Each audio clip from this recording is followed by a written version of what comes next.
So, yeah, I wrote a book. It's something I never really thought I'd be able to accomplish, in part due to my condition. And if you're wondering what condition I'm talking about, am I pointing the right way? Probably.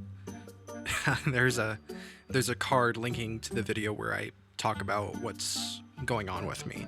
Anyways, this work is really a culmination of writings that I've done over the course of a few years. Not all of them, but a decent chunk. One day, on a whim, I just decided, let's do something with all of this. It covers a few topics through the mediums of poetry and prose, philosophy, ethics, social sciences, and just straight up fiction. I'm not going to sit here and say that I have somehow revolutionized the intellectual space with my profound insights, but it's not light reading either, at least not most of it. I've never written a book before, and the process was tedious, but worth it. Maybe. The real struggle, however, is just beginning now. Promotion.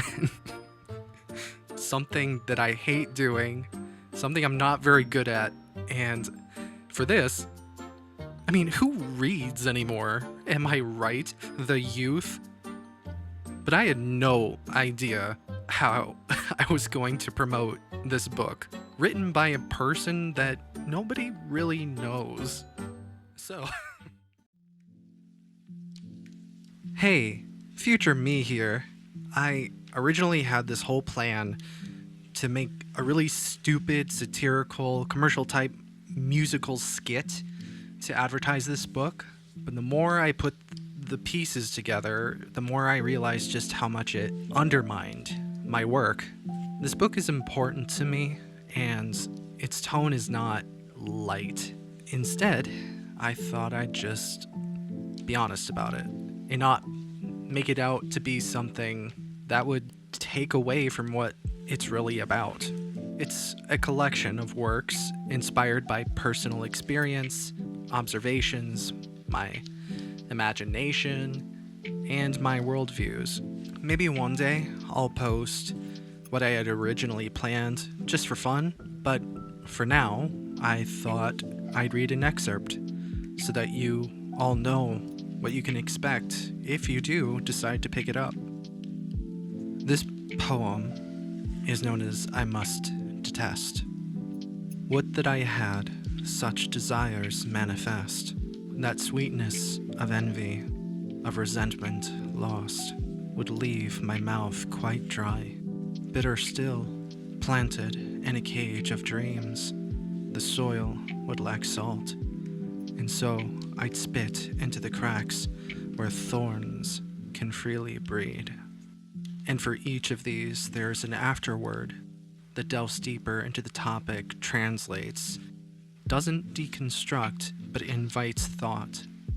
This one's says, the threshold of one's joy is commonly measured against perceived suffering. When hardships wane, so too does the satisfaction with one's position in the world. Self-pity and outrage are the catalysts for permissiveness, a quiet indulgence more tantalizing than riches. When every need is met and every desire amassed, will we not fabricate violations against ourselves, if only to entreat the world for restitution? We are underprivileged, broken, and righteous. How else can we claim discontent?